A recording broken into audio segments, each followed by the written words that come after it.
Welcome, horse racing fans, to another episode on Trust the Profits. And we are less than 3 weeks away from the start of the Breeders' Cup. And so we thought that it would be a great time to walk down memory lane a little bit and think back at our top 5 favorite Breeders' Cups moments. Here joining me today is Colin Hombre. Appreciate having you guys here. Very excited to talk about some of our favorite moments. We're not trying to get objective here, and so these are the 5 absolute best moments, but something personal for each of us. But as excited as I am for the Breeders' Cup, I'm also excited to hear about some new sponsor reads. El Hombre, tell us more about what's going on in Trust the Profits and our new sponsor. Yeah, we've got a new sponsor this week.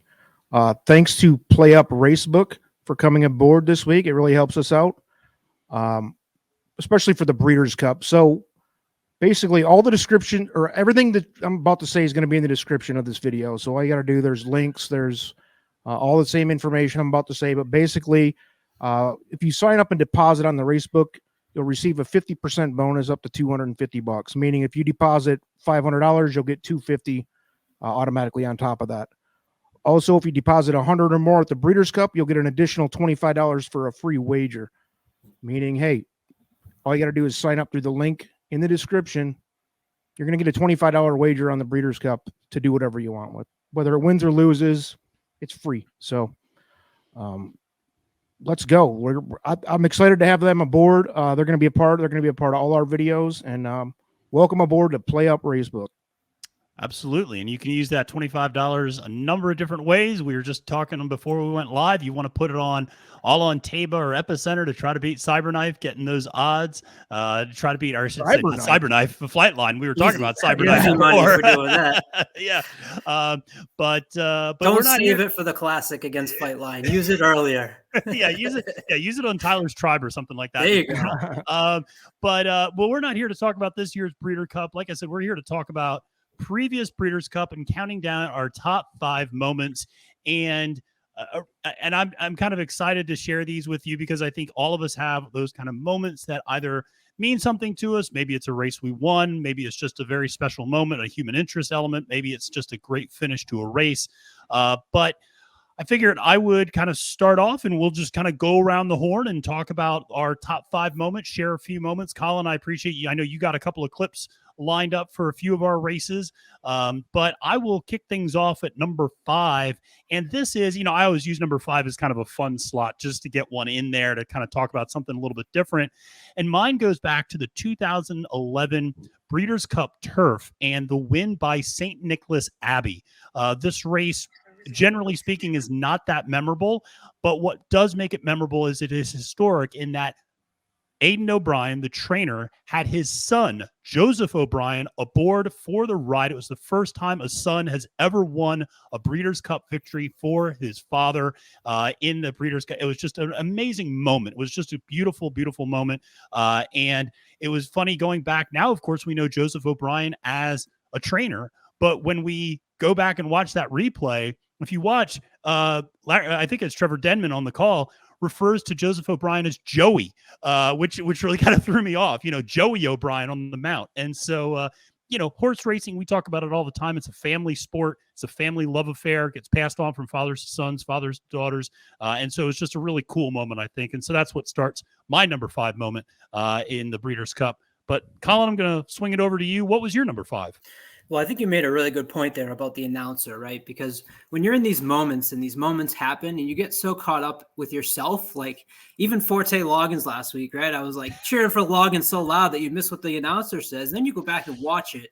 And I think you'll see in a lot of our favorites, when you go back and watch it on YouTube or wherever you're subscribing to these, the announcer has such a huge part of that. And Trevor Denman certainly is part of that. And my number 5 does as well. As you said, these sort of relate to personal experiences we have. My number 5 is Tis Now in 2001. The famous call, Tis Now wins it for America. And when you think back to that moment, I think we're a little bit removed from that. So I'm 39 years old. It was my first year of college. I was actually in the State House when 9/11 happened and got evacuated. And what a crazy day that was. The following months, sports is what brought us back. The country was so united during that time. Yep. But you remembered Bush at Yankee Stadium and how nervous Yeah, he was. The strike right down the middle. Yeah. And Jeter saying, "Don't bounce it." Right. I mean, imagine hearing that. As living in Boston, we had the Patriots, which, obviously both from a Patriots fan and then also Patriots was so. We won't talk about the Red Sox though. Yeah, no, back then, no, we were all crying back then. Yeah. And then you had this moment at Belmont, which remembers New York, and there was SWAT teams on the infield, as Tom Durkin said when he looked out, and he said, "I saw the tote board and I saw SWAT teams in the shed." And if that isn't that chilling moment, right? So then you get to the race. You get to the race, which I'll throw in here while we talk over it. Is that one thing you'll notice? Look at that bottom right corner, the NBC logo, in red, white, and blue. And on the outside here is a horse from across the sea, Shakit, which makes it so much crazier that Tiznow, and as part of that call, is Tiznow wins it for America, because he literally was fending off someone from outside America. So that's where I went with my number 5. And all of these are just great. Look at that close right there. And Tiznow fights back to get to the wire. And that's just one of my favorite moments. Yeah, absolutely. That's my number 2. A great moment. Spoiler Saki. Yeah, spoiler alert. Exactly. But as we go through, I'm sure we're going to There's going to be some overlap. And, absolutely. And Saki was the ARC winner that year. And so it was kind of the horse of the year in America versus the kind of the horse of Europe. And so it was the showdown of continents. And just a great moment. Durkin's call always gives me chills. I love just an amazing moment. El Hombre, where did you go for your number 5? So it's going to be hard. First of all, Colin, with that setup, for that to be 5, I mean, that you have made, a tall mountain to climb for your next 4. But anyway, I did all my research on number 5, so hopefully you guys just carry the rest of the show. That's good. The way you did that, it brought back memories for me. I'm thinking the Yankee Stadium stuff, the Yankee Stadium, the whole camaraderie, if you're old enough to remember all that, which is, I'm a little older than you, but anyway, I went with the 07 Classic Curlin, which was kind of special to me because I thought he was the favorite in the Derby, and he was up. He got beat close. He got second, I believe. It was basically a redemption race for him, and kind of solidified him as a great one in that year, and historically great one, and a great sire as well, obviously. But I don't want to say too much because it involves my number 4, which I guess I could just roll right into. Yeah, just roll right into it. Yeah. So he was upset by Street Sense. He swung a little bit. It was a little bit of I guess you could call it, I don't want to say jockeyer because it wasn't anything, way out of bounds, but it was a close race. And anyway, he was upset by Street Sense, who is my number 4. But from the year before, the juvenile winner, Street Sense. And that race, if you haven't seen that replay, and unfortunately I was too busy today to upload the replays, but that was a great race. It was a full field. It was the 2006 juvenile with Street Sense winning, but the way he won was incredible. He ran from I think it was a 14-horse field. He was sitting around 12th going into the final stretch, and he just scrubbed the rail. It kind of looked like Mind That Bird scrubbing the rail in the Derby. Mm-hmm, mm-hmm. And he came from way back, or a Rich Strike, even like that type of effort. And anyway, once he got to the front, he just took off like a rocket, and he embarrassed. There was a lot of good horses in that year, if you look back, but he really, once he got the lead, he just shot out like a cannon. It was just a super impressive. Then he went on to win, the Derby the next year. So and that's my 5 and 4. Curlin is, this list will touch right upon my 2 favorite horses. So we'll get right to it. That Curlin was my number 2 in that 2007 year. And it was on the slot. And I think one thing that is so underrated about that year was how great of a rivalry there was between Hardspun, Street Sense, and Curlin. Mm-hmm. And they were just constantly going up against each other. Street Sense won the Derby. Curlin won the Preakness. Hardspun won the Kentucky Cup. And then they finally got to the Breeders' Cup Classic that year. And I think that's Curlin really matured later in that year. And from there on out, it was really all Curlin. And obviously as a sire, he's been unstoppable. But that was one of the highlights of Curlin, right? Running in the slop and closing out that. And the way he closed in those races was made him very easy to be one of my favorites. So you crossed off my number 2 of my top 5 Breeders' Cup. Yeah, that year right there was one of the years that continued my love for the sport and probably entrenched me deeper into it. Where are you at, Matt, with your number 4? So my number 4 just happened last year, and it is the Japanese takeover of the Breeders' Cup. And so I kind of smashed 2 of them together, Marche Lorraine winning the Distaff and Loves Only You winning the filly and mare turf. But it was just honestly another historic moment. Japan had been this, not to speak ill of the Japanese horses, but the joke was, could they break into the superfecta even? I mean, it was rare that Japanese horses ran well, but you started hearing rumors, and you heard a lot about Loves Only You. That was the horse that everybody kind of was pointing to as potentially being the big Japanese breakout. But then stealing the thunder was Marche Lorraine an hour before in that distaff with the crazy blistering pace with She Dares the Devil and Private Mission and Latruska up front.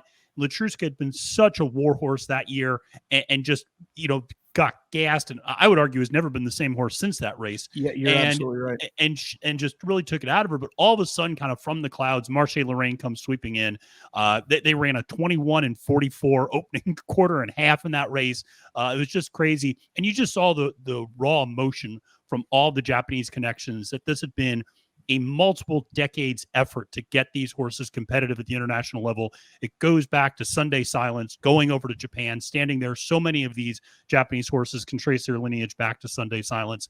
And then, of course, Loves Only You comes back an hour later and wins the filly and mare turf. And that was one where, maybe Julian Leparoux moves Warlike Goddess a little too early. And there's, some maybe jockey tactical decisions being made there, but ultimately Loves Only You got up there and won in another thrilling race. So those 2 moments together are my number 4, just to see the excitement from the Japanese delegation, what it means to the sport, and really making it truly more of an international event, that it's not just North America and Europe, but also the Asian horses are now coming over. And we can't wait for this year and seeing what they bring over to the 2022 Breeders' Cup. But Colin, where are you going with your number 4?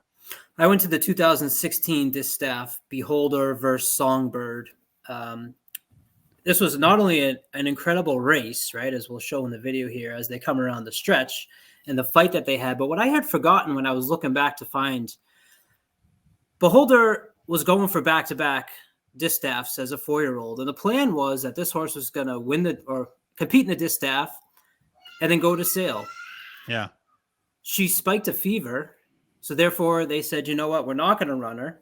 We're going to pull her back, and we're going to hold on to her another year. 5-year-old, she comes out. She's the first filly to beat the males in the Pacific Classic. She's ready to run in the Breeders' Cup Classic again, and she spikes another fever, and she misses that race, right? So 2 years in a row, she misses that chance for the 3rd Breeders' Cup because she had already won the juvenile fillies in the Distaff once before. So this race here against Songbird, who, if you remember at the time, was undefeated, who I actually forgot when I went back and looked. I saw Songbird up at Saratoga that year. Oh, wow. And that was, one of the races that I was able to see. And this is them coming down the stretch here with Beholder. The story was that she's too old at this point. She's on the outside here, the 8, and she ran unbelievable to catch Songbird to win that 3rd Breeders' Cup race. Only Golikova was the other one that had done that. And that's just so exciting there when you watch the 2 of those close. You'll notice a trend in mine it's usually a close trend. Yeah, absolutely. And Beholder was my number 3. And that was, again, just the final race of her career. And I think one of the things that I am completely guilty of doing is anthropomorphizing and assuming that animals have human emotions and human qualities. Yeah. And knowing it is her last race, you just had to think that she just dug down, especially against Songbird, and just found that last little bit, knowing that it was her last race on the track. And I loved Colmus's call too, where he around the final turn, he goes, "A confrontation of champions." Yep. And it was a great call. It was a great moment because you knew it was going to be these 2. And what was also beautiful was the symmetry going down. I mean, just stride for stride, their bodies are just symmetrical going all the way down the stretch. And it was just beautiful, beautiful moment. Love that moment. Hombre, you already shared your number 4. So why don't Yeah. we go to number 3? What was your number 3? Before I jump into that, thanks Yeah. for everybody for joining and watching. We've got Marla, who's our MVP. Deep closes are exciting. You're gonna like. Absolutely. I think you're gonna like. I haven't heard him or her come up yet, but I think you can catch my drift with that. Keith's been on our show a few times. Good guy. Keith just Love missed their everybody in daily the chat. double today. Yeah, dude. I played Keith. I played your daily double today. Didn't win. It was a cheap ticket though, so no hard feelings. So my number 3 was honestly could have been close to my number 1, real close. My top 3 are all kind of in a bucket. It was American Pharaoh, just finishing this perfect career, which he's an all-time great. I know there's some love-hate there because of obvious reasons, but for somebody to break that Triple Crown streak and then to finish it with the classic, it was just a perfect ending to a perfect career. And by the way, he just embarrassed that classic field. If you go back and watch that replay, he stretched that and just embarrassed everybody. He won by a mile. It wasn't even a race, which is kind of what he did for most of his career. Just one of the all-time greats. Yeah. And you're right. I mean, after running that gauntlet of the Triple Crown, so many horses, that's part of the reason why Saratoga is the graveyard of champions, is because these horses that do go through the gauntlet of the Triple Crown then go up to Saratoga and they're just wiped out from running those 5 races or 3 races in 5 weeks. The Belmont ends careers sometimes. Exactly. I mean, nobody runs. Speak to Mo Dunical about that. And so it is. It absolutely is. To put it, a perfect encapsulation of that career for American Pharaoh. Right. And if he would have lost there would have been questions forever. And it was just like, and that was his last race too. And it was like, take him out on top. One of the all-time greats. Yep. A legend. Absolutely. So I already had my 3 talked about with Beholder. Colin, I think you're on number 3, right? 3, and we have to go sound up for this one. I'm overruling y'all. This one we're going sound up because I think I'm the only one that has this horse. So we have to listen to this call. Fantastic. And Jerry Bailey calls on Cigar for everything he has. The Carrier's awakening second. On the inside, unaccounted for. On the outside, Solo the Manor. And here he is, the unconquerable, invincible, unbeatable Cigar. He has.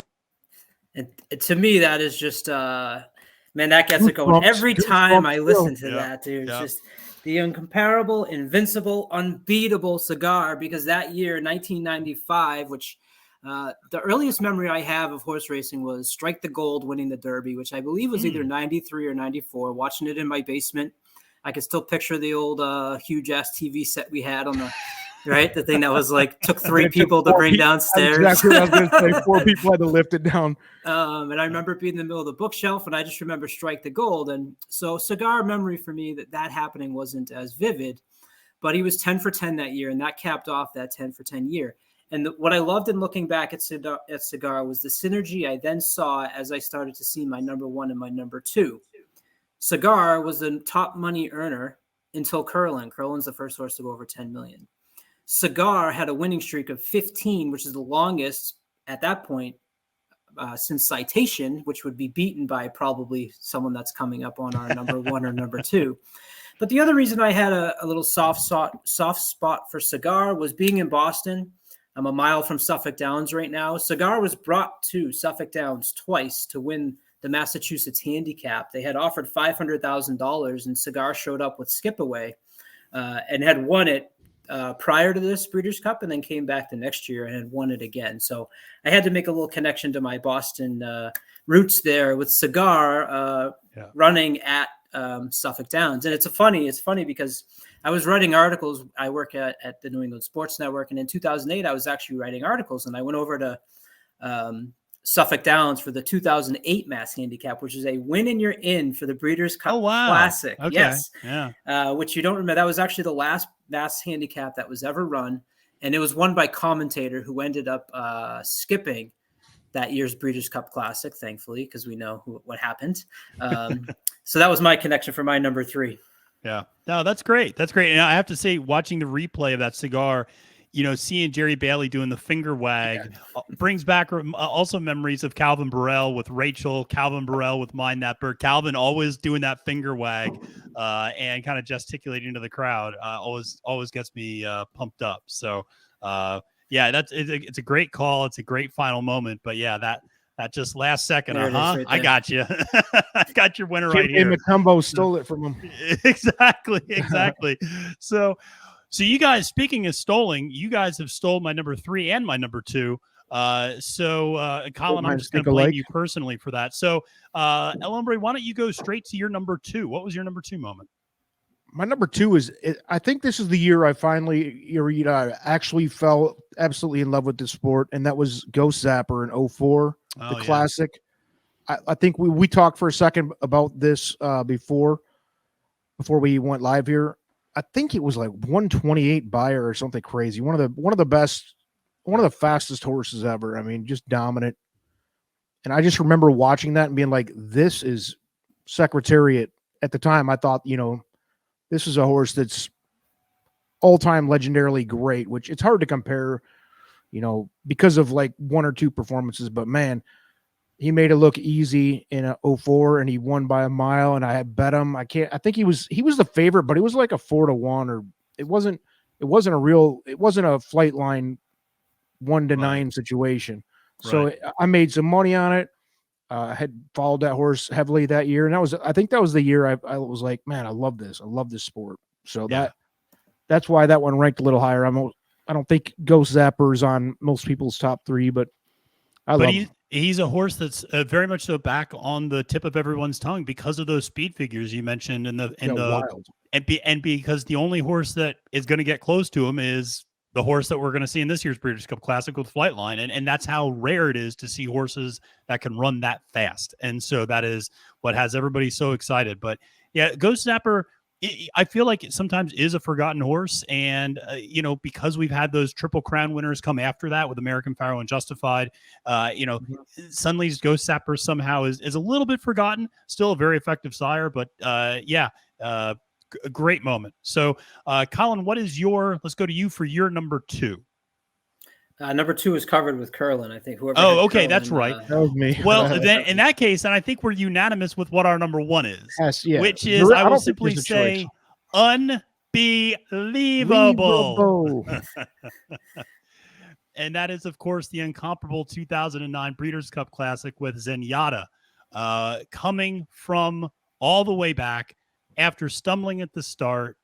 The only, finally picking off Mind That Bird about halfway down the backside. On the grandstand side. There it is. On the inside. One of the best calls ever. Right there. This is unbelievable. Zenyatta. I had to show that to my kids when they were like 5. I'm like, there's the horse that wins, and it's a girl against all boys. And I'm like, because I have 2 daughters, and I'm like, there she is. She's like 100 yards behind him at the beginning, and they're like, no, she's not going to win. And they even got excited about it, which is hard to excite a 5-year-old about horse racing, but that's how good that race was. And I'll say that's my favorite race of all time, not just Breeders' Cup, but favorite race of all time. Yeah. I could watch that all day. Colin, what was your memory of that race?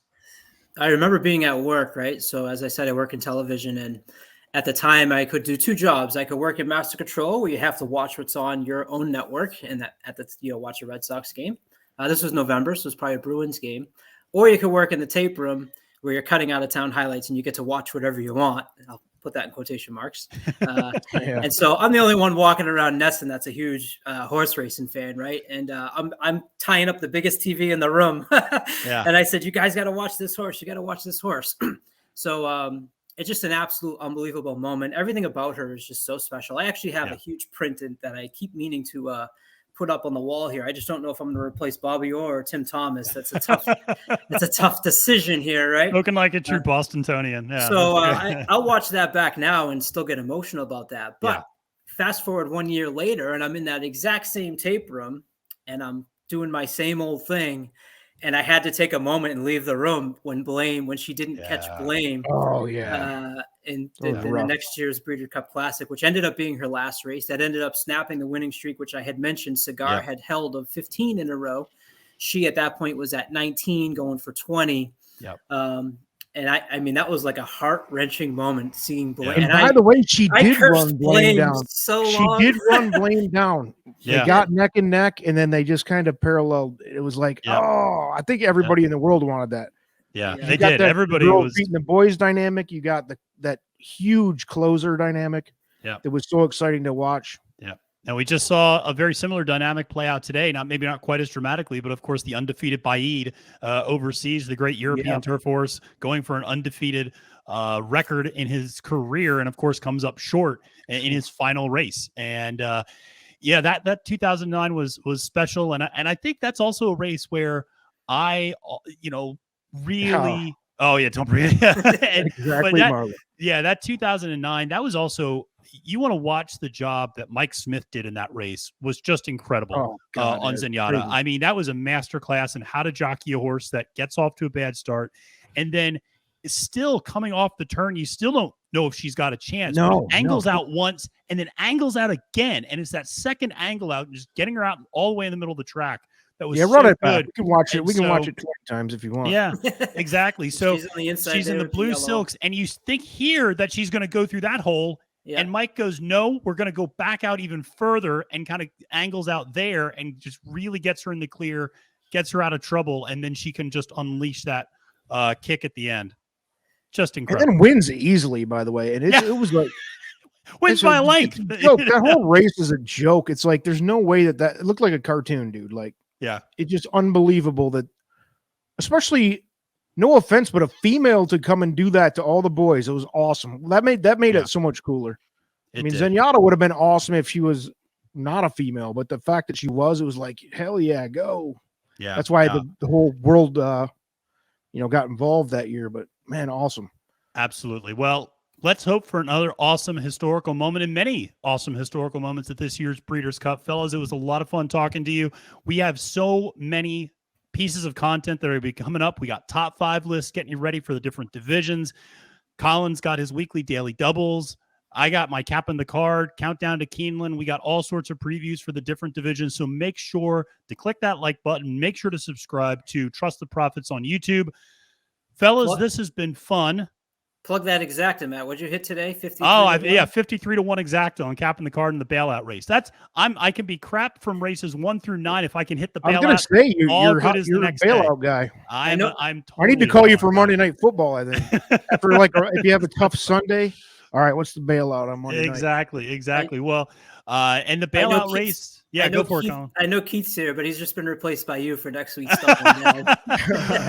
We will see. Hopefully my luck continues in the bailout race this year. The Breeders' Cup is, of course, the classic. And so we'll see how we can do there. But like I said, fellas, this has been a lot of fun. All the viewers, all the commenters, thank you so much. Really appreciate all the engagement. And like I said, make sure to like, subscribe, follow all the stuff we're doing on Trust the Profits and all of our individual feeds. So, fellas, one more thing. I got to interrupt one more. Go for it. Yeah. Visit the new sponsor. It's the first video they're involved with. The new sponsor, PlayUp Racebook. Link in the description. Go hit that up. You'll get a bonus for the Breeders' Cup, a free bet, $25, plus the bonus for your first deposit. Free money. And by the way, we're about to release a top 5 video here in about 30 minutes, which is your top 5 distaff. Speaking of a very fine girl horse in Zenyatta, the distaff top 5 for the Breeders' Cup this year is about to drop here in about 30 minutes. So watch for that video. I got $25 I'd like to put on a horse in that race. I'm not going to say which one, but it might surprise you. So no, we'll see. And like I said, make sure to check out all of our content. Fellas, let's take it easy and let's go Flightline. Episode